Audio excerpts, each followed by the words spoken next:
Hi everyone, I'm Jeff. And I'm Anna, and you're listening to We Judge a Show by Its Pilot, a podcast hosted by us, a married couple with an endless love for TV. Whether you're looking for a new show to binge or wanting to revisit an old classic, let us be your guide through the infinite list of TV shows. So come join us every Friday as we discuss the pilot for a TV show while also sharing personal stories that parallel the storylines. We Judge a Show by Its Pilot, where your new favorite show is just one click away.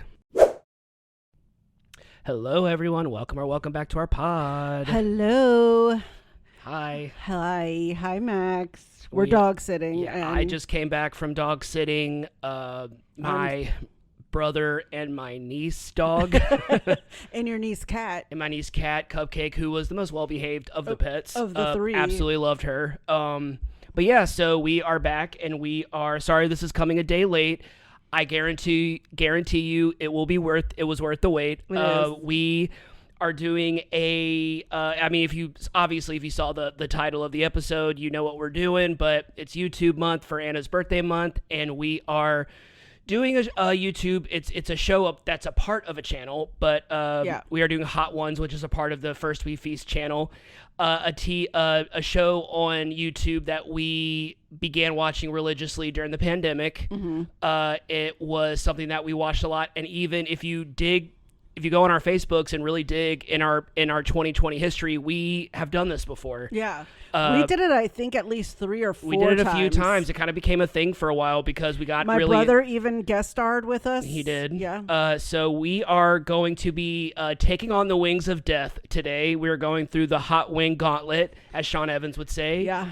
And we've done this before. We've experienced at least 2 of these because we definitely have experienced the first one. Yeah, and we've definitely have experienced the bomb, which we have talked about before. So we're going to get right into it. We're going to do 5 wings, 5 questions. We're going to be each asking each other 5 questions. And eating a tender. Yes, we're doing chicken tenders just because this is technically our dinner. Yes. So we already had a salad and we had like a little vegetable pasta, and now it was really good. Now our protein. So let's just go ahead. I feel like I am inhaling Da Bomb right now. I can is so smell potent. it. It's if you could see my face, it's happening. It's where like you get that little sweats, the vinegar sweats. Right in your nasal area, I can already sense it. I'm already dreading Da Bomb, but we're gonna do it. We got our Coronas. The only time we ever drink beer is when we're having wings, and we are ready to go. All right, Hot Ones. First we feast. Hot Ones is an American YouTube talk show that premiered on the First We Feast channel on March 12th, 2015. As of March 2026, the series has released a little over 400 episodes. The basic premise for Hot Ones is the host, Sean Evans, interviews celebrities of every kind: actors, filmmakers, music artists, athletes, other talk show hosts. What's the catch? Each question... Sorry. Cut that. What's the catch? There's no cuts this episode. We already went over this. Yes. All right. Sorry. What's the catch? Each question Sean asks is preceded by both the host and the guest eating a hot wing. 10 questions, 10 wings. The wings get hotter as the interview progresses, according to the Scoville scale. Yes, which is made up, but I mean, we've had most of the sauces that they've had, at least in recent years, and we can vouch. They get hotter as you go. Each season has a new lineup of hot sausage, and eventually Hot Ones began their own hot sauce brand and have featured their own sauces on the show.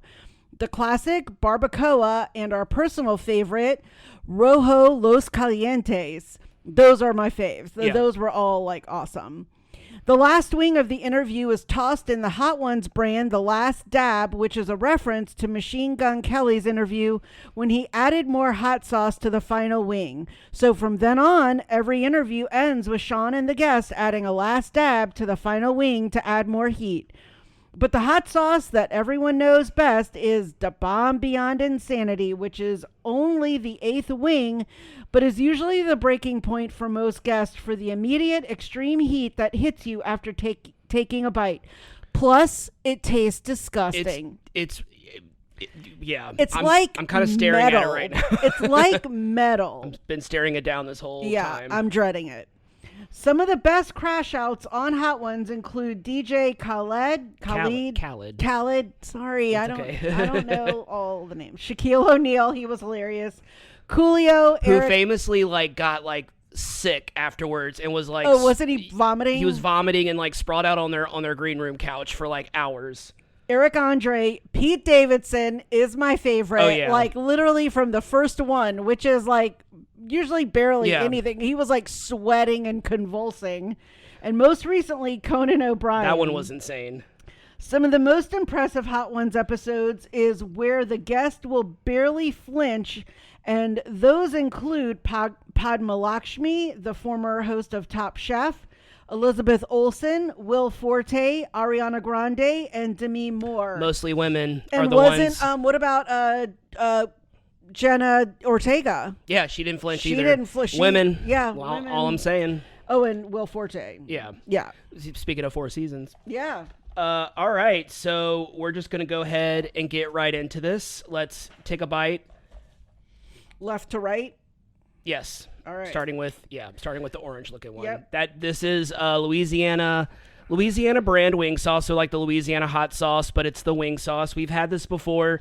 I bought it at the store today. I just figured why not our first sauce be something local? It's made in New Iberia. Yeah. I was trying to remember where it was made. It's a really good sauce. Oh yeah. So good. It hits. Okay. This question is for both of us. Woo, that is that hits on the back. Oh Lord. I'm already going for the beer. All right. So this question is for both of us. We both love to cook. We both love food. Since we're doing an episode about a hot sauce show, it only seems natural that we talk about sauces. What's your favorite dipping sauce? What's a dipping sauce that you don't like? And what's a sauce that surprised you? Like you weren't expecting it to like it so much. Okay, I'm not going to lie. I'm going to answer the last question first. Okay.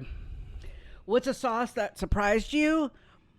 Mine was, and this is probably really stupid, McDonald's, and it's honey. And I know honey is technically not a sauce, but it is for McDonald's chicken nuggets. And I think that probably comes from Church's Chicken.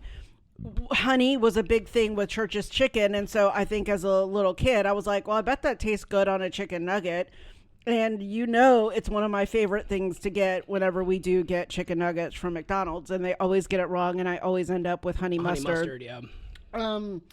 My favorite dipping sauce, I'm not going to lie, it probably has to be just barbecue. Mm-hmm. I mean, just any barbecue, which runs a close with maybe like Cane's. That's whatever their secret little sauce is. I know what it is. You know what it is. And so those are just I know those are basic. And then, and then a sauce that I don't like, Da Bomb Beyond Insanity. No, I'm trying to really think.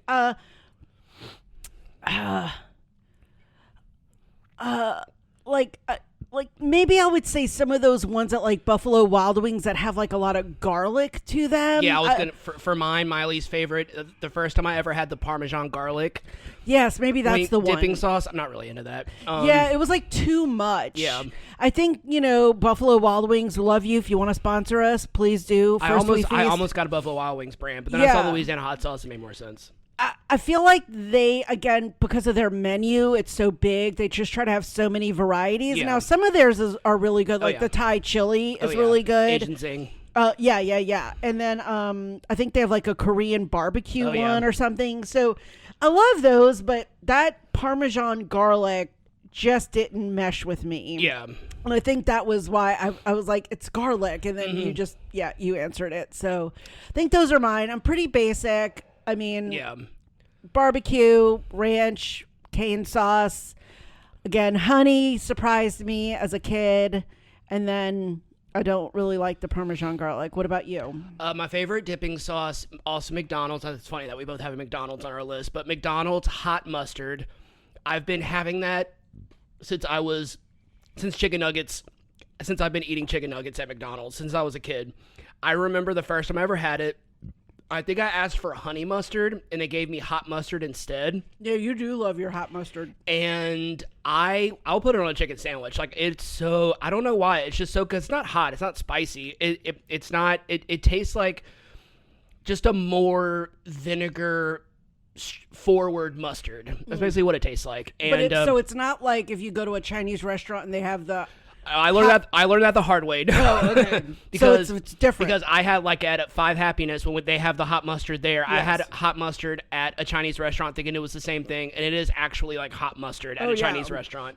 You have to mix it in with the sweet and sour in order to kind of balance it out. Oh yeah, my sister loves that hot mustard stuff. So good. And just by itself. Yeah, McDonald's hot mustard. Anytime we make like because we make chicken fingers a lot, not a lot, but it's a regular. You do. It's a rotation that we have for our dinner because it's so easy and we both love it.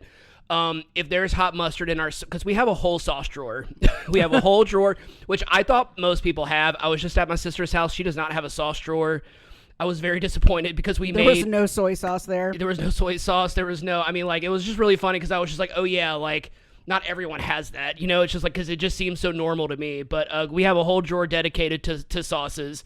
And I also love Chick-fil-A sauce. And that's a recent discovery. That's something that because I've never been a big Chick-fil-A person. I don't know if that's a hot take or not. But I remember, I don't know if you got it for me one random time or if I was just like, hey, let me just try it. Let me ask for it. But I tried it and I love it and I put it on my chicken sandwich. Yeah. I stopped getting the spicy chicken sandwich and I just get the regular chicken sandwich now and I just put Chick-fil-A sauce on it. And it is so freaking good. A sauce that surprised me, we just talked about it, the Rojo Los Calientes. I was not, that is like, I have the Rojo Los Calientes flavored Pringles. Like, the sauce is so good. I don't know if that's a dipping sauce because it is a hot sauce. But we put it on our nachos when we make nachos at home. It is so good. It is so spicy. But not like overpowering spicy. It's got like that chipotle, which is my favorite pepper. It just tastes really. Chipotle's my favorite, smoky like that. I love the chipotle flavor. It's my favorite pepper spice flavor because it's got that smoky like kind of barbecue taste to it, and I love it so much. A sauce that I don't really like. So we're gonna probably talk about this in a second. I'm not a giant picky eater. Like, I love sauce. I'm a condiment boy. Like, I love spicy ketchup. I love spicy. Oh, thank you. Spicy ketchup from Whataburger, another favorite dipping sauce. I put that on my burgers. I dip that with my fries. I put it on everything. I love me some spicy ketchup. I can't wait till we go to Germany and I can finally try curry ketchup. I am so excited. Oh yeah. One that I don't like, I said it a second ago, Parmesan garlic. I'm not a huge fan of anything kind of garlic when it comes to a dipping. Like, I remember everyone losing their minds over the garlic butter dipping sauce from Papa John's. Oh yeah. And I remember trying it and being like, it's okay, I guess. So I think that's probably the closest thing to something that I don't like, other than the obvious of like, of Da Bombi on Insanity or something like that. I remember when we did this back during 2020 of the pandemic. One that I remember being so excited about and then was really disappointed was that one blueberry. Yeah. I remember that. Yeah. And it actually was like blue. Yeah. Like, it was purpley when you mixed it with the chicken. And it was gross. And it just did not have any flavor. I remember that. I remember being so pumped thinking like, oh my gosh, this is going to be amazing. And it was not. So, yeah. Again, not a dipping sauce, but one of the sauces that we've tried. Right. I'm trying to think of like just dipping sauces in general, but I love ranch, I love blue cheese, I love barbecue, I love honey mustard varies. It's a very specific. I don't love honey mustard, but there are very specific places. The honey mustard that my sister had was really good. Oh, yeah. I really liked it. I don't know what brand. I need to ask her what brand that is.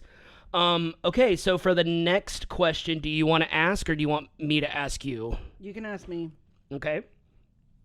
All right, well, we got to take a bite. Oh, we're on the second one? Oh, my God. I shouldn't have eaten that whole first one. But well, I mean, like I said, this is our dinner. This is dinner, so. We're only going to be taking, like, little bites of probably, like, the last two.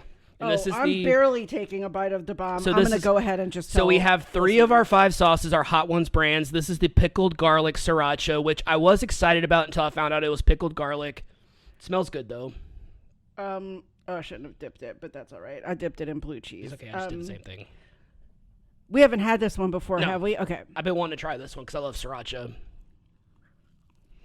And you're gonna laugh at me. I don't think I've ever had sriracha. So good. Not Oh, straight. that's good. It's actually very mild. Mm-hmm. I think I've always just been scared of sriracha. The name scares me. We should have put this one first. I don't know if Louisiana brand wing sauce has a Scoville rating, so I just assumed that would be number one.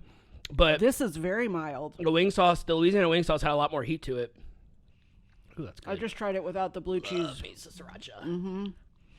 Oh, that's good. Mm-hmm. I could get behind that. Okay. All right. So your all-time favorite franchise, and Easter just passed, so Yes. this is very, very convenient. Your favorite franchise is the Alien movies. Of course. On any given day, I will come home and you are watching one of the Alien movies. I watched one today. You did? Yeah. It had nothing to do with Arco. You just wanted to do it. It That's just awesome. it just popped up, and I was like, all right, it's the director's cut of Aliens. Oh my god! So Which good. I love those little Yeah. things that weren't in the like the actual cut of the movie. So yeah. All right. So from best to worst, rank the Alien movies. All right. I have Aliens, Oh, of course. which I watched today, the director's cut. Alien. I then have Alien Covenant, Okay. and then I have Alien Prometheus. Okay. And then this is a new one is I have Alien 3. I had watched it only once, and then Yeah. we watched it again, and not I bad. found a new appreciation for Yeah. it. I think back when when I first watched it, whenever it came out back in like the 90s, I was mad about Newt dying and Hicks being, dead as well. Like, I think I just got immediately mad and was Yeah. like, I'm not going to like this. But rewatching it, I liked it. I threw one in that is also recent, and that's Alien Earth, the TV series. I have really liked that. Yeah. It was just a very interesting interspersion of like the Alien franchise into the timeline. Like, so I really liked how they've done that.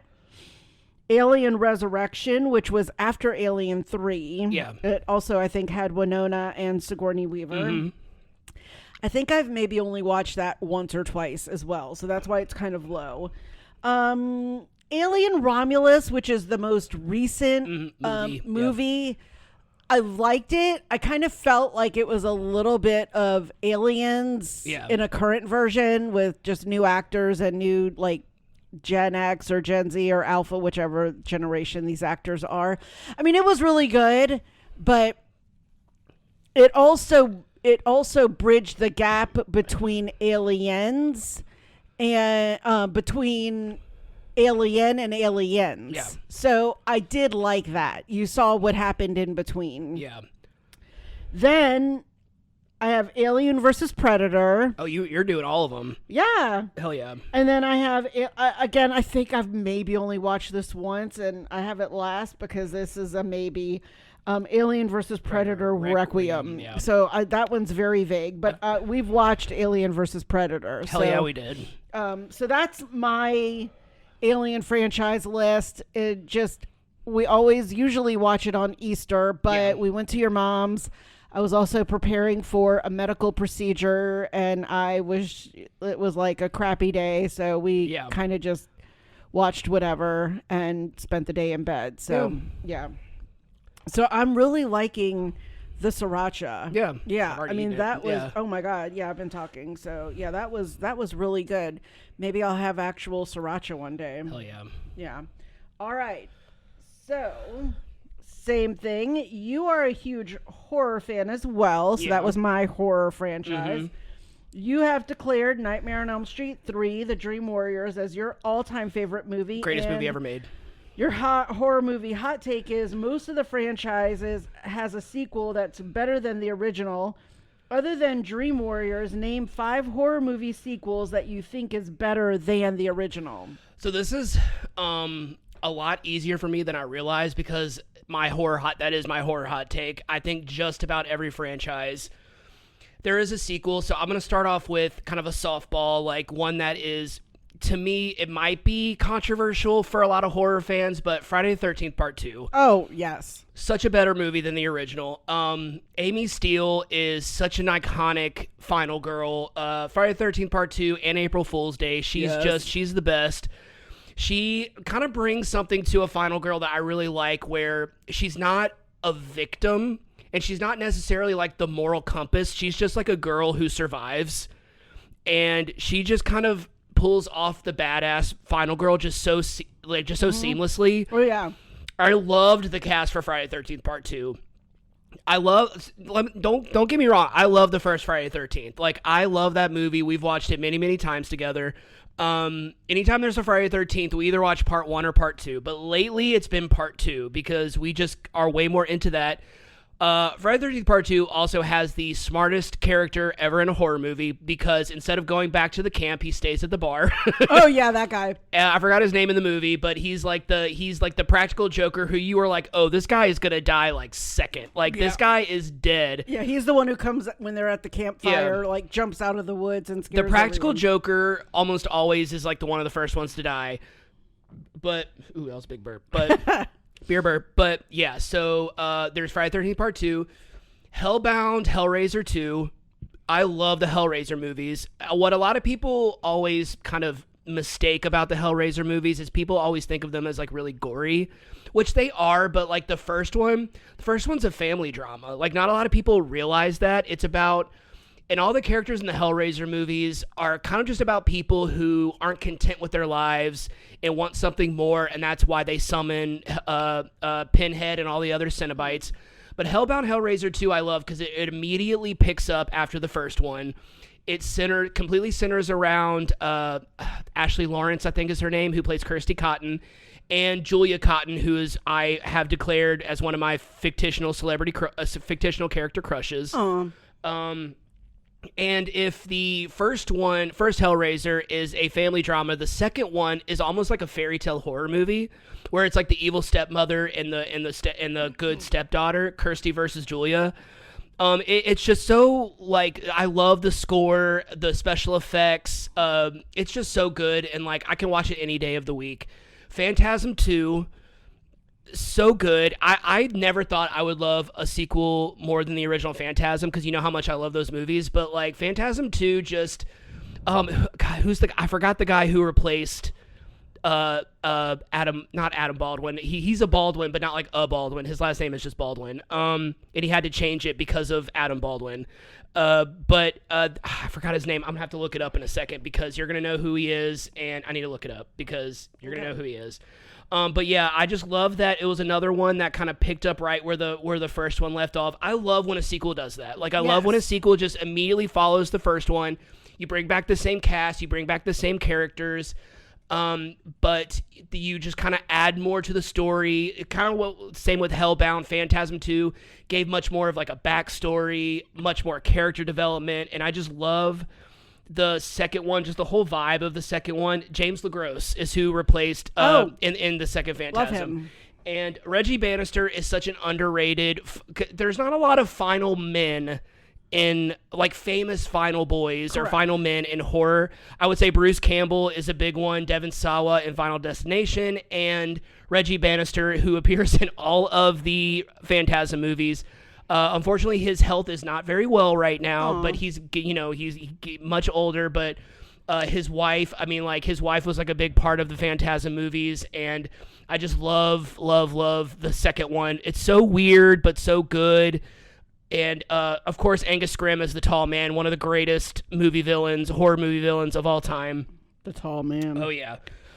So another controversial take, Scream 2. I love Scream 2, and once again, the cast, but I'm not going to reveal it just in case someone hasn't seen it, but I loved the twist of Scream 2. I loved the killer reveal. I loved the kills themselves. I loved all the cameos. Like, I didn't realize until we watched, I forgot what we were watching, but like, there were so many cameos in Scream 2. Like, I did not, Sarah Michelle Gellar, you had Joshua Jackson, like Rebecca Gayheart, Portia de Rossi, like, you had so many. Well, they were actually cameos. I mean, they were like characters. Right, but it was just like, you just kind of... They were like just... Jada Pinkett Smith, Omar Epps. It was just like... not really just like famous actors who had small parts in the movie. Yes. And I just thought it was so well made. And, when you have a sequel, you kind of have to up the ante. And I loved how they did that. Yeah. So my final one is going to be kind of a funny one, but I much prefer Happy Death Day to You over the first one. Oh, yes. I love that one. Even though I would argue it's more of a sci-fi movie, it is in the horror genre, and I loved the alternate universe. I loved the scene between Tree and her mom in the alternate universe. Is like it's such a great movie. I wrote about that. Tree is in my opinion, one of the greatest modern final girls. Oh yeah. Of this, like I said, of this modern era. We went and saw that in theaters. We were blown away by it. Like I was so, and then of course Phi Vu is in it, who is someone that I know. It's always cool very rarely do you really get to see someone that that's in a movie, let alone someone that's kind of like leading a movie. And It was just really cool to see Phi, someone that I knew, someone that used to come up to George's and hang out, someone that I knew was like an actor. He's like, oh, I'm going to be an extra. I'm going to be one of the Trouble Tones in Pitch Perfect. I'm like, oh, cool. And then before you know it, he's like leading a horror movie. And it's just really cool to see that. And I can say that I know him. I can say that I knew him. I don't currently know him, but I knew him at one point. But Happy Death Day to You is such a good movie. It's Happy Death Day. What am I saying? You keep saying Happy Death Day to You. That's what it is. I thought it was Happy Death Day 2. Happy Death Day to You. Oh. I promise. Okay. I promise. I can't in my mouth. Okay. I'm sorry I interrupted. It's okay. No, that was it. Okay. All right. We're doing the next one. I'm taking a small bite just in case. This is Hot Ones Tropical Amarillo. It is their sweet Scotch bonnet. Oh, no. Heat level 6 out of 10. That's a lot. Yeah, so we're about to find out. I don't know. We might have to do a pause for me to get another Corona. I was kind of thinking the same thing. Or a glass of water or something. I'm scared. Let me take a small bite, because that Scotch bonnet part, you scared me. You tell me. It might sneak up on you. I don't know.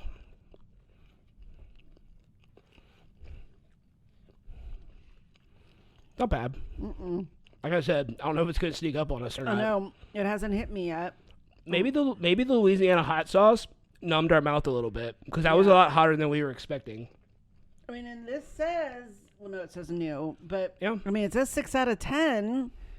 I mean, I was scared. Maybe we're just badasses. Yeah, maybe we've just developed a hot sauce, like. It's really weird immunity. that the one that I picked for number 1 has been the hottest so far. Yeah. But yeah, this is their 6 out of 10. This is their 6. This is the number 6 spot. This is 2 before Da Bomb. Yeah. So, like I said, maybe we're just badasses. I do sense a little bit. Maybe I'm making this up. No, I'm getting a little bit of an after sting. No, I'm kind of on the way down. I'm not getting that. I was going to say I'm feeling a little like pineapple or like fruitiness. It's got a sweet taste to it. Let me see. It's a sweet Scotch bonnet, so maybe the sweet part is helping out.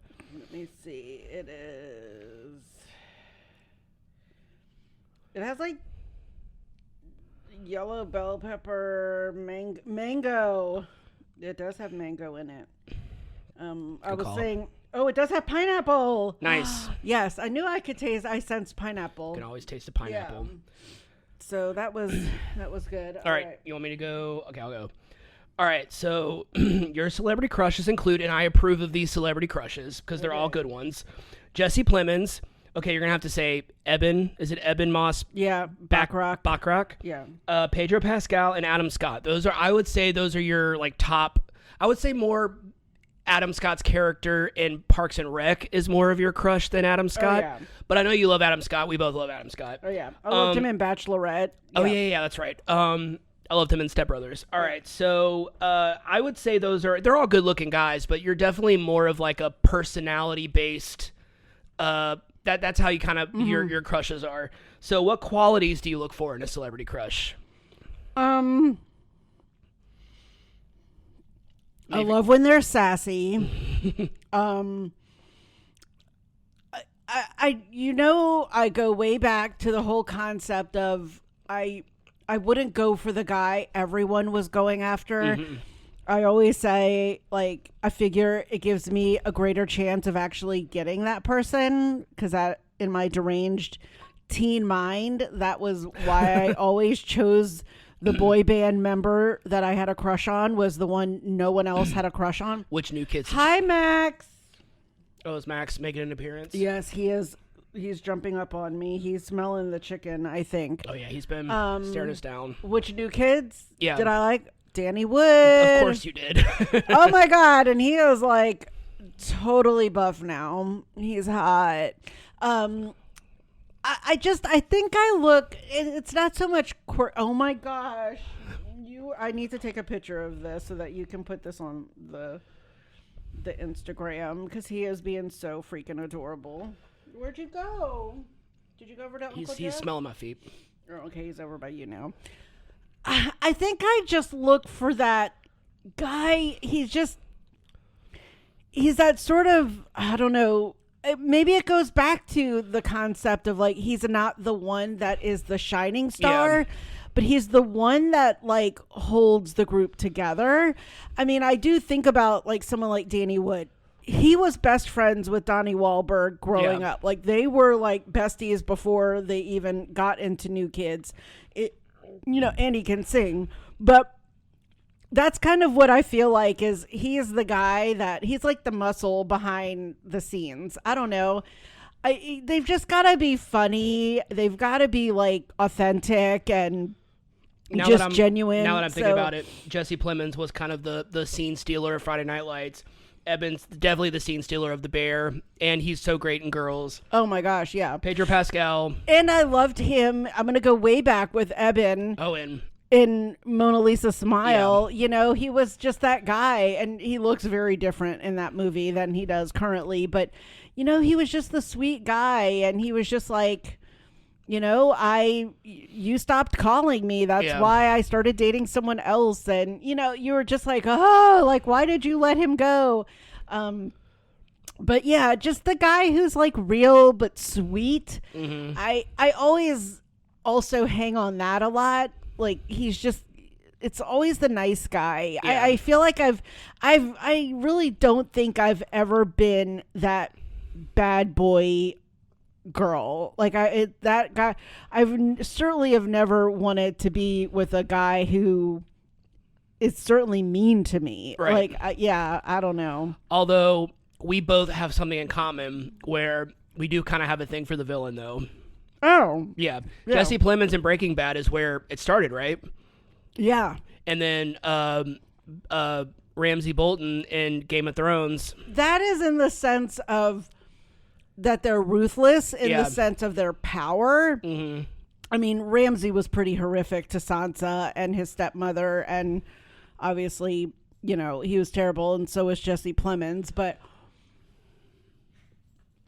I think I just fell in love with that acting more than their actual character who they were portraying. I just find villains to be more interesting. Mm-hmm. So I think that's always kind of my thing. I mean, you've got to be great to have someone like legit hate you. I mean, when we played our top 3 game and we were picking our fictitious celebrity crush, our fictional character crushes, I originally had Tiffany Valentine from the Chucky series, Julia Cotton from Hellraiser, and I originally had Maleficent because that was like one of my first crushes as a child because I just thought she was so hot. And I think I changed it to, I changed it to Belinda from White Lotus just because I was like, Jeff, you really look like you have a complex. You really look like you have a thing for villains, which I do. Like I said, I love a female villain. Like there's just something kind of hot about it. I'm not going to lie. Yeah.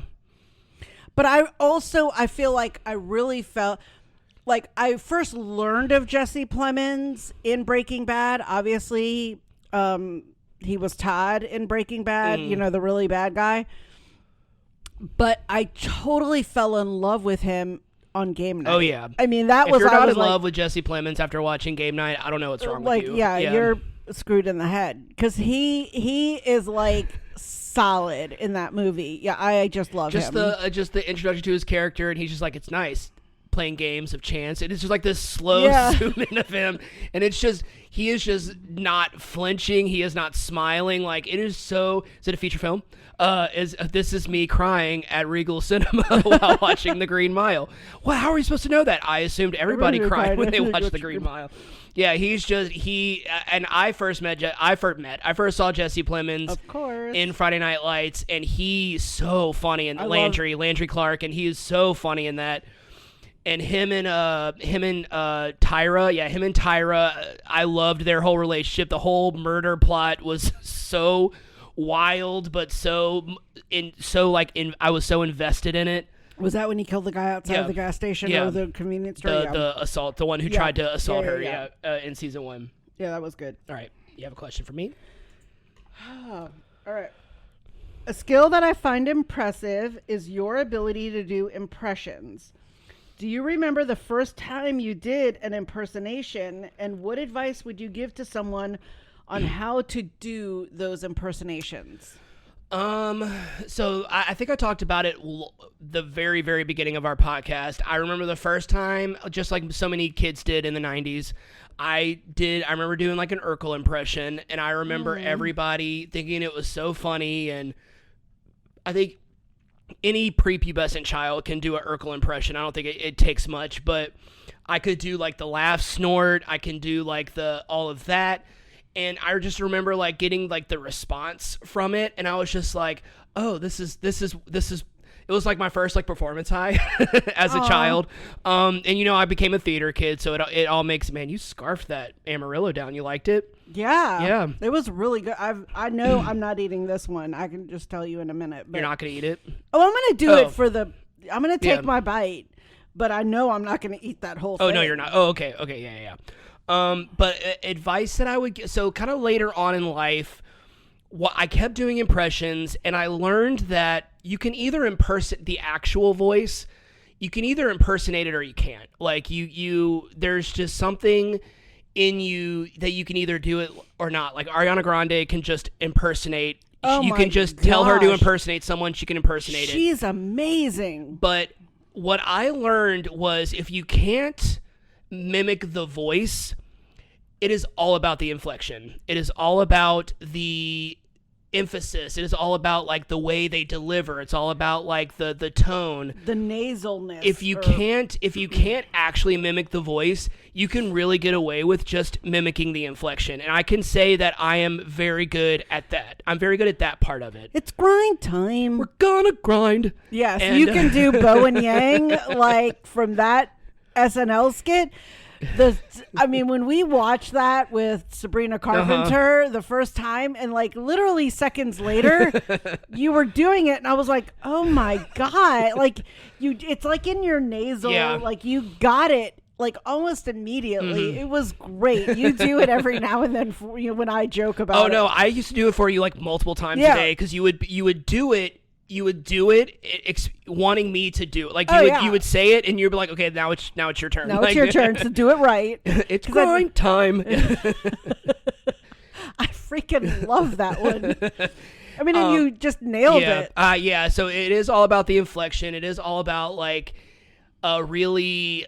I think a lot of it has to really kind of do with listening, just really kind of listening to it's like when you do like it's like doing like the Moira Rose impression or doing the it's like breaking down doing like the Alexis Rose impression. It's just kind of like I don't have a girl's voice, but I can do David. I can do like it's all about like it's almost like it's almost kind of like selling it, but you're not really like doing it. I don't know, like it really is kind of a science. Like it really is kind of like of something that I've been doing since I was a kid. And I remember whenever Jay and Silent Bob Strike Back came out and everybody was watching it. I think I was in like 11th grade when that came out.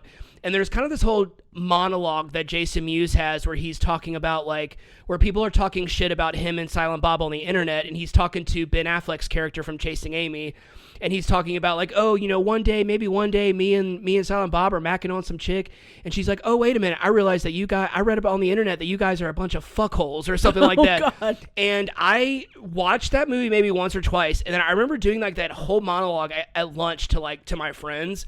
And they were just like, you sounded exactly like him. Like, you just sounded exactly like him. And I know I didn't sound like him. Like, I know my voice, you know, you can't close your eyes and you're like, oh, that's Jason Mewes. But I just learned like well, fuck that. You know, it's just kind of like the inflection and just kind of the inflection, the emphasis. Oh, yeah. And I love, on the right syllable. I know I can always do a good James Blunt, and I can just kind of, you know, get away with that. So before we do this one, do you want to grab some more burrs for us? Yes. All right. You have it on pause. No, I'm not. I'm going to talk into the microphone while you're gone. Okay, talk. Hey, everybody. This is Jeff. I'm by myself. Yeah. So we really wanted to. This was kind of I think this is the first show that we decided to do for Anna's birthday month. And since we used to do this on Facebook all the time, we were like, what the hell? Why not? And we came up with these questions yesterday because we kept putting it off. And we had so much going on, and we are finally doing it, and I'm glad. Here comes Anna with the beers. And Max followed me into the kitchen. Oh, yes, he is. All right. All right. So, this is probably going to be our breaking point. Oh, my God. Yeah, you could just take, like, the tiniest morsel that you want. I won't blame you, because I'm probably going to do the same. Oh, you know I'm already going to gag over this. It's so gross. I'm going to let you go first. Oh, my God, that's huge. I know. That's what she said. No, I'm trying to cut it. I should have grabbed a knife. I have something to let you know about question number 5 that might surprise you. You're dipping it? No, we can't. Okay. Dink it and sing Boop. it. You go first. Okay.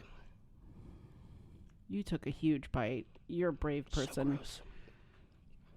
Oh, my God. You can hear me take my bite. Oh, my God. So gross. I spit it out, literally. Oh, my God, that's disgusting. Ooh. Oh, my God. Ugh. Ugh. Okay, you're going to have to...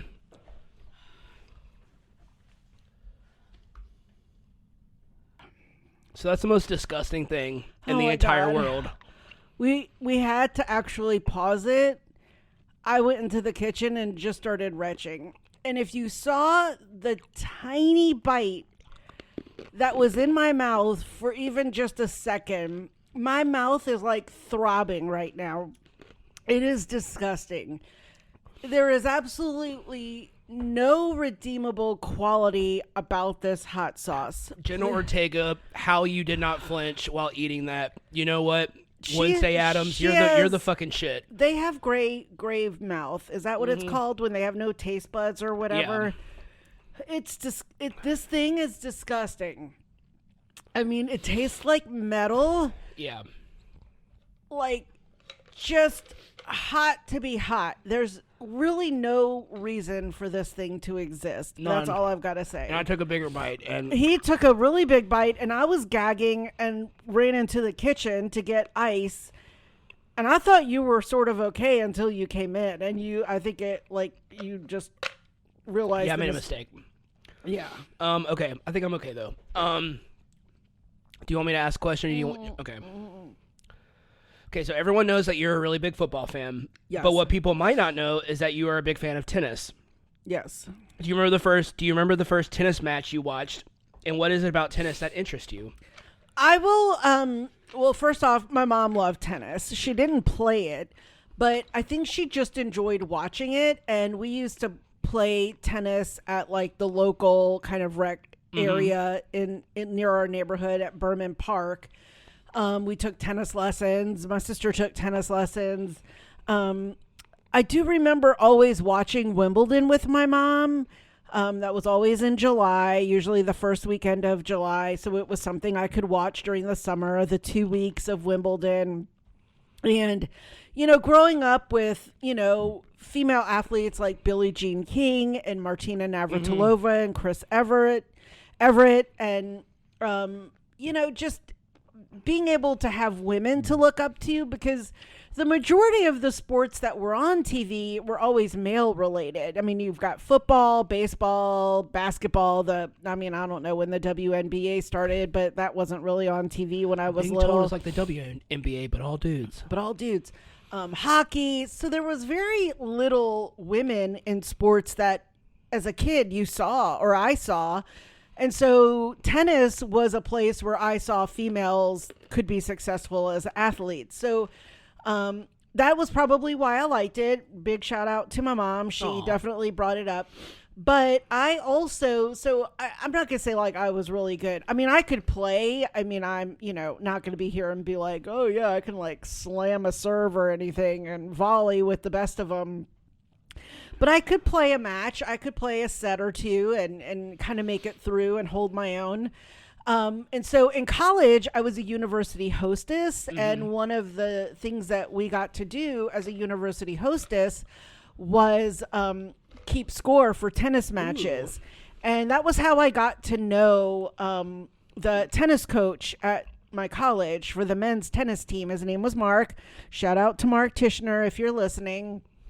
But he became a friend. I actually took tennis. I have a letter from my dad where he writes me a letter. I think my parents got my like fall school schedule and I had tennis on there. And my dad was like, you already know how to play tennis. Why are you taking tennis in college? And, you had PE elective requirements. So, I took bowling and then I took tennis. And so Mark would let me and my roommate Pam apartment sit for him when he would go to California for the summer when he was off. He would go and like meet up with his girlfriend or whatever. And so I became really good friends with a lot of the guys on the tennis team. Because I knew how to keep score and like none of the other university hostesses knew how to keep score. So they were always like, we want Anna because she actually knows how to keep score. So I've loved tennis. I've always had a dream of going to Wimbledon. True story. In 2024, I actually got into the lottery for Wimbledon the summer I was having my Achilles heel surgery. I literally had surgery like the day that I would have been in my seats at Wimbledon. People on Facebook were all like, delay your surgery. And I was like, I can't. I mean, like, I have to have it by July. This was not elective surgery. I mean, it wasn't, but it was like, I needed to have it done. Right. Like, mostly my consideration was for me to get back to work in a decent time. Like I really needed to be well by like end of August. So the first week of July was like the latest I could do it. So that was one of my big regrets, was having to decline those tickets. And I will say Wimbledon does it very well. Ticket holders are all by name. And so if you cannot attend, you cannot sell your tickets. It goes back into the draw. I like that. For either people the day of standing on the hill waiting in line, or it gets put back into the lottery and goes to someone else. And I just have to say, if Wimbledon can figure out how to do that shit, so should Ticketmaster. Oh, yeah. And so I appreciated that because like everyone was all like, sell them. And I was like, I can't because like they don't permit you to do that. You actually, I think, have to show your ID when you go through the gates or some sort of something. I don't know. But yeah, that's my sport. I think it's truly because it was a sport that had women, something that I could actually really do. I mean, I played sports. I mean, I played volleyball and softball, and I wasn't very good at basketball, but I also played soccer. Women's soccer wasn't even popular when I was really, really little. That was just high school something to do. Mm-hmm. Women's soccer wasn't like on TV much that I was aware of. So, my sister was definitely more of like the volleyball, gymnastics person, but I love tennis. So yeah, that's it.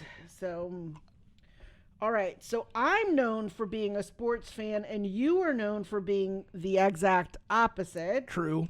But you do have a big love for underdog sports movies. What is it about the underdog that resonates with you? I feel like, in a way, I've been an underdog my whole life. Okay. I am 5'6". I'm not a tall guy. I'm not a big guy. I wouldn't call myself an intimidating guy. But there's just something about, I could kind of make a good underdog sports movie example. So I grew up in the 90s where I feel like there was an underdog sports movie being made like every few months. Something was coming out. There was one called Little Giants. Oh. And it starred Rick Moranis and Ed O'Neill. And it's one of Devon Sawa's first movies. And it's such a great movie because it's really just kind of about, it really kind of spoke to a culture that wasn't being talked about at the time. It was just kind of the pressure we put on kids to play sports when they're kind of at an age where they should just be kind of having fun and kind of just enjoying themselves. And so what Little Giants is kind of about is the Pop Warner League is the town is starting a pop, like is this baseball? A Pee-wee's football. A Pee-wee football team. And a group of kids don't get picked to be on the team. And what these weren't kids that like wanted to be professional football players. They didn't have sports parents or anything. They just wanted to have fun. They just wanted to play sports and have fun.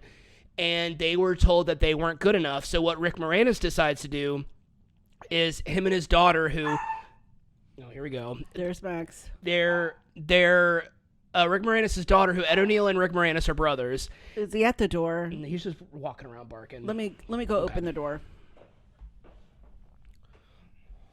Let me open the door for you.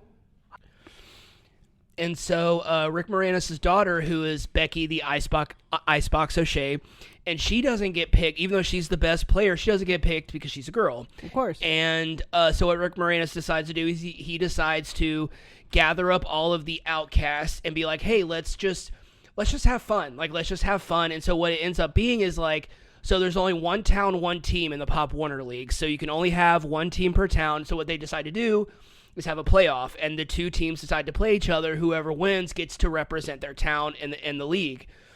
And it really is just kind of all about, like, there's just kind of this whole speech that Rick Moranis gives, like, towards the end of the movie, where it's kind of all about, like, it doesn't matter if they beat you 99 out of 100 times, you can still beat them that one time. Like, there's always that one win, it's not like the Miracle on Ice. It's always just like that, if you can just get that one extra point, if you can just get that one extra play. And I loved it because as a kid, you want to have that moment in the sun. Like, you want to have the moment where everyone picks you up and starts chanting your name. And I think every kid wants to have that, whether they want to admit it or not. And I think what I love so much about underdog movies is, like, you kind of get to live, because that doesn't really often really happen in real life. So, like, I love to watch a movie where you do get to see that. And I loved watching the documentary about the miracle of 1980. Miracle on Ice. Like, that whole story where, like, these group, and also the one about the rowing team in the Olympics from back in the 40s. Yeah. The boys The boys of 42 or something like that, where it's just like he is going nuts out there. We have this floating light in our pool, and he is losing his shit over it. He thinks it's a UFO, I guess. I guess. I love the idea of just, like, proving everybody wrong and showing that, like, hey, just because I'm not big, just because I'm not the best of the best, I can still play and I can still have fun. And maybe there is something to, maybe we are better because we're having fun. Maybe it's less about being a better team and better at just having, like, that chemistry and having, like, that camaraderie. Whereas, like, the Cowboys were, like, the good team and the Little Giants were the ragtag team.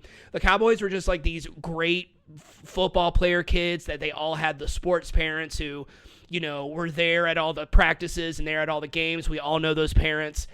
And the Little Giants parents were just like, our kids are playing. Like, we're just happy that our kids are playing. And there's something to that. And I think that's a lot to talk about an underdog. And it's kind of with the saying, and I'm going to get it wrong, it's like, when you've got nothing to lose, it's like, no one expects anything of you. And so therefore you're usually going in way less stressed, not a care in the world, because you're there having fun.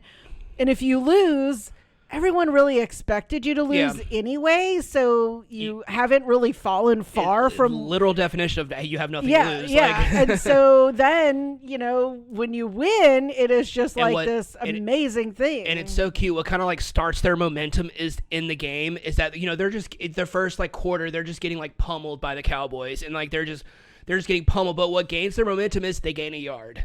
They get 2nd and 9, and that builds their momentum, and they're like, okay, maybe we can do this, and that's when that whole thing starts. I love that movie. If you've never seen it, we need to watch it. It is such a cute movie. Or maybe I have, and I just don't remember it. So good, yeah. Depends when it came out. If it was in the 94. Yeah, I was going to say, I was teaching. It came out right before my birthday. I went and saw it on my 10th birthday. Oh. That's why I have such a core memory about it. I saw it like 3 times in theaters. Gotcha. I loved it. All right, do you want to do this last one? Yeah, I'm scared because the bottle says 11 out of 10. And so after, I'm thinking it can't be worse than Da Bomb because that like nearly killed both of us just now. So we can take a little bite and see what happens. I'm taking a tiny bite. I've wiped our fork and I've wiped our knife from any Da Bomb remnants. So I'm trying to stay away from any of that.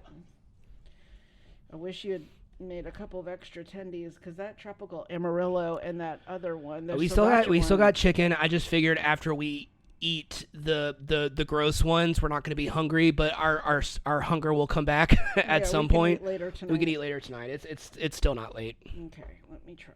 You have a bite. I have a little bite. I did a small bite this time. Yeah, please, because you took too big of a bite. You tell me. I just don't want it to be disgusting. Like, Da Bomb is disgusting. I think it's true. It's like once you do the bomb and like your tongue goes numb, you just can't taste it as much. I don't like that. I mean, it tastes disgusting, but I mean, like... Yeah, that one is not good. Yeah. Whew. All right. This might be easy. You can't say Da Bomb when I ask you this question. Okay. So we're eating chicken fingers, one of our favorite foods. But let's talk about the opposite of that. What's one of the most disgusting foods you've ever had? And it can't be anything with Da Bomb, even though that might be your answer. Well, I'm going to talk about, like, real food things. Yeah. Probably growing up. Now, keep in mind, we came from a very, like, lower middle class, if not, like, not welfare. My dad did not make a lot of money. My mom was a housewife, so we did not come from a lot of money. So my mom was always very creative in what she was buying at the grocery store, would buy what was inexpensive. And so one of the things she would make, and if you are of Latin, Hispanic heritage, you will know what I'm talking about, and it is called mondongo, which is cow's tripe. Ah. The lining of a cow's stomach. And if you Google it and see what that looks like, it looks like a honeycomb like bee thing. It's like white, and it like has like little pocket, like little, like it looks like a honeycomb. She would also make it for some insane reason with the flavor of like peanut butter. I don't know where this recipe came from or if she just made this shit up, but like from hell. We would smell it and we would just be like, oh God. And so I will never forget, if my sister happens to be listening to this, it was very, very chewy. It's just like very rubbery. I don't even know how to describe it. I mean, it was like in a stew. I mean, she maybe had like carrots and celery and onion and, whatever freaking else my mom would put in this shit. But I was probably like 7, which meant Rebecca was probably like 13 or 14. God, my nose is like getting ready to start running from that last one. And Rebecca was chewing it and she goes, do we just chew it or do we also swallow it? And my mom, like, just smacked her. I mean, just because my mom, I think, thought she was being very disrespectful. But, I mean, I think we were both like, we're just chewing, like it's not disintegrating in our mouth. Like it's just rubbery. My brother to this day says he loves it. He's like, oh, mondongo, it was so good. I'm like, you're fucking lying. Like, there's no way that you liked that. It was disgusting. I mean, growing up, of course, there was always like liver and onions. That was, I always think back to the Dick Van Dyke episode when we watched that and she's making liver. I was like, oh my God, that must have been such like a 50s, 60s, 70s thing. It must have been a very like inexpensive and readily available meat, but man, it smelled disgusting when it was cooking. But that is probably, I will say, the most disgusting thing my mom ever made. I mean, I really cannot think of anything else. Maybe the only other thing was at Thanksgiving one year, she decided to make like the dressing, the stuffing with like the turkey necks, like as like the sort of base of the broth. And the turkey necks have like a really gross, like gizzardy, like flavor. And I just remember thinking it was stuffing. And I went in for like a really big bite and just kind of like I did with the bomb, that little tiny piece of chicken. Like it just went all over my plate. And she just was, I don't know this side, and I was just like, that was disgusting. And I would just also remember, I think Rebecca was like, that is gross, Mom. Like, what did you do? Like, it was just rancid. And again, my mom would never, ever admit that anything she ever made was bad because my parents both thought like, throwing out food or not appreciating food was like a sin, especially since we did not have a lot of money. And then one other time, just as a cooking thing, I mean, because I love red beans and rice, I make that for us, every like season or so. But one time I think my mom, for some insane reason, put in like 2 chopped onions into the red beans and rice. Where like I maybe put in like half a cup. Yeah. And that's mostly just to give it a good flavor, just to get the base going. But for some insane reason, my mom put in like 2 whole onions chopped up. And I remember taking my first bite and just my face like going, bleh. Like I was just like, it was just like onion and rice. There was no red beans about it.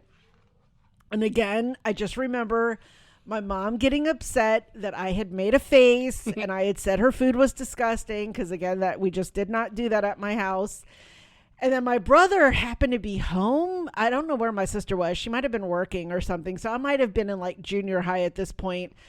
And my brother took a bite and he spit it out, which was a shock because my brother does eat a lot of different stuff. Yeah. But he was like, Mom, this is disgusting. And then it was okay. Because Seth said it was disgusting. And so those are kind of but the main one, I will say, just the gross food that I've ever had was the mondongo, was the tripe. And again, it's a delicacy. There are a lot of people that eat that around the world. So I'm not saying that it's a bad food, of course. If you're listening and you like it, go you. Just as probably like a 6 or 7, just as like a 6 or 7 year old. It just was not in my palate at that time. All right. So speaking of disgusting food, okay. I know you're not a picky eater, but is there a food out there that has made you sick? So there are a few that have made me sick. I mean, like I've had like food poisoning and stuff like that, but that didn't like turn me off to that food. I got food poisoning from lasagna one time. I don't know if it was just like if it was just bad meat. I guess that's the only thing that could really cause food poisoning from lasagna, or but the cheese maybe. But it didn't turn me off to lasagna.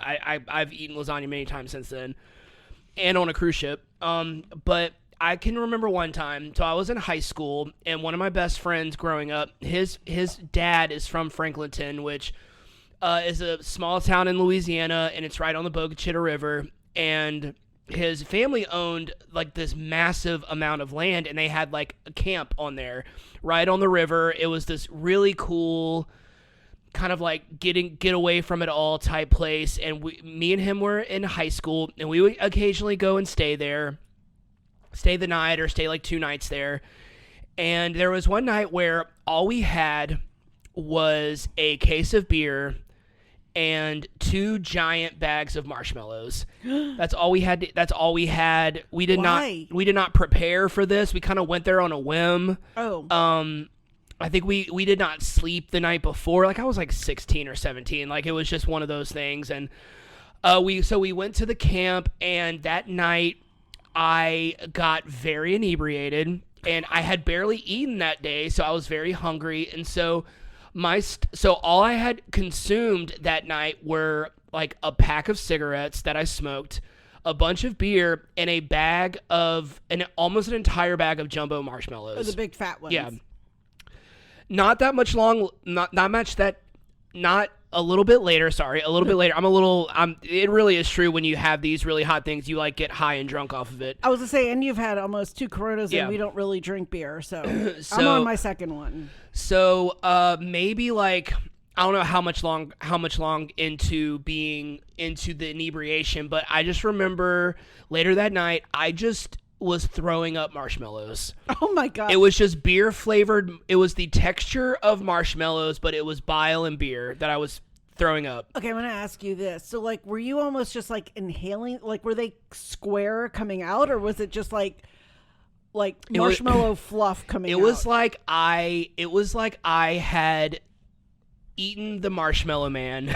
The Stay Puft Marshmallow Man. No, I was just throwing up. It looked like I was throwing up like ectoplasm. It looked like I was just throwing up like white fluff. And all I could taste the next day was vomit and marshmallow. That's like all I could taste. I did not eat another I was about 16 at the time. I did not eat another marshmallow until I was like 30. Oh my god. I love marshmallow. I mean, like I love marshmallows. Like I love marshmallow fluff. Like I love marshmallows, but like, yeah, I just remember like not that much long after we had gone back to the camp. I did not get inebriated that time. Maybe I just had like a beer or something like that. But I remember everybody was making s'mores. And I was going to make one. I remember making one, and I remember roasting the marshmallow, putting it on the graham cracker, doing all that. And I remember about to take a bite, and I just like inhaled like the smell of a marshmallow, and it made me throw up. Oh my god. And I did not have another marshmallow for like 15 years. Wow. And I love marshmallows. But yeah, so that's always the story that comes into mind because like you said, I'm not a picky eater. I was when I was younger, but I think most kids are. But I will give any food a try, and a lot of times I like it. I'm not a huge fan of marshmallow. I'm not a huge fan of mushrooms. But I did get an allergic reaction to a pasta dish, and the only thing that stood out was there were mushrooms in it. But I'm not allergic to mushrooms. You're not, because I put them in beef stroganoff. Yeah. So. I know I'm not allergic to mushrooms, but like something gave me an allergic reaction when I had that pasta. It's the only time I've ever had an allergic reaction. It was like my throat. Luckily, like the family that I was at, their son had like a shellfish allergy, I think, so they had an EpiPen. And luckily they did that. Of course, I went to the doctor afterward. They brought me to the urgent care emergency room, and they were like, kind of asking me like, so what was in my friend's mom was saying like, what all was in the dish? He's like, well, it could have been the I keep wanting to say marshmallows. I am high right now. the mushrooms. And that was about the only thing that stood out to me, but I never really had mushrooms again, but I don't like them. That's not like they made me sick like, thing. Yeah. I don't like I want to make it clear. I just said I put them in stuff. Yeah. Like I use cream of mushroom soup when I'm making. I know I'm not allergic to mushrooms. Yeah. I think I would just say that because I didn't want to have another allergic reaction. Yeah. I was just scared. So. But now I kind of just have like an aversion for them because I just think they smell. Dirt. I just think they grow from poop and I don't like them. They're do fungus. not. I know. they're just fungus and they're gross. Okay. But I do want to say both you and I think we both are not super picky eaters. Yeah. Like I will try something. You have been in the restaurant industry since you were 14, 15 years old. Obviously my dad was a cook. My mom was a cook, and we both, and then they came from very poor countries. So, I think a lot of people have always, said to me particularly like, oh my God, it must have been so nice with your dad as a cook. Like you must have gotten like, your meals catered to you. And I'm like, nope. I'm like, whatever my parents were making, that is what we ate. I mean, it was not like he was my sous chef or like my personal chef. You know, if we were having goulash or red beans and rice or pot roast or spaghetti, that was what we ate. I mean, and there was no I'm going to make you something on the side. I've never had goulash. I'm so excited to have some. So on the very rare occasion, like, they might let me have a bowl of cereal or something if I just really sort of cried or something. But I can't think of anything that I just really turned my nose at of what my parents made. I grew up in with my mom at my mom's house. It was very like meat and potatoes. Like I love. And then Shelly was a homemaker. She was a home ec teacher. Yeah, but she was also like a homemaker as well in the sense. Oh yeah. I mean, she was a principal, so she didn't live at. I mean, she wasn't just at home, but she was a home ec teacher, which is essentially teaching you to be a homemaker. I did have in a lot of ways, I did have like a gourmet cook for a stepmom who would she would make stuff from scratch. She still does. It's still, I don't know what she does with those olive balls or with those sausage balls, but they are some of the greatest things I've ever had in my life. They're so good. All right, well, we did it. We survived the wings of death, as Sean Evans would say. Barely. This camera, I'm just kidding. All right, so what you got going on? So tell me. I'll give you, look at this camera and tell me what you've got going on coming up. A trip to Europe? Yeah, we have a trip to Europe that we're going on we are now 9 days away. We are now 9 days away. I'm so excited. We're in single digits. We are in single digits. We have just rearranged some travel plans. Oh my gosh. Anna was stressed out. I was stressed out. We figured it out. We're both relieved. We are going to be doing some international travel. Both very excited about that. You're burping. And the beer. It's the carbon. It's the beer. It's the carbonation, or the fizzy. Yeah. So that's all. I think that's all I have going on. I can't really think right now. But yeah, the bomb kind of killed me, and then the last dab was bad. That was not good. It wasn't good. I mean, you get to a certain point. And I've noticed that with these sauces, because we've tried so many of the sauces. Once you get past like the 6 out of 10, you leave flavor and you just enter heat, hot, chemical. Like that's all, because that's how. Because I mean, like I've had habaneros, and habanero is really hot, but there's like a flavor to it. Right. And it's like when I used to make those spicy pickles all the time, and with the habaneros in the brine, and it was just like you could still. He's on the he's just chilling by the door. Okay, good. Yeah, he's having a good time. Okay. Yeah, so we survived, and now we are I have not showered since I still haven't showered. I still haven't changed. I'm still in my work clothes. I didn't want to settle down and then talk myself out of doing this. Right. All right, so that wraps up this episode. Thanks for tuning in. If you haven't already, go ahead and follow us on whichever platform you listen to this podcast on. That way you'll be notified every time we publish a new episode. You can also follow us on Instagram at WeJudgePilotPod. We're also on Facebook and Threads. You can leave us a comment, suggest a show for us to watch, or leave some emojis in the comments. What you got? You're doing this by memory. I know. I'm doing this one. So I have the chili, the chicken, the lime, the beer, because we were drinking beer, the ice, and the water, because we had that. Also there are wings, so the buffalo, just for fun. Is there a bald man emoji for Sean Evans? Yes, there's a bald man emoji. I'm gonna also do the vomit emoji because that one is disgusting. The biohazard emoji. Yeah. So yeah, any of those. All right. Well, we are gonna head out, but we'll talk to you soon. Thanks for listening.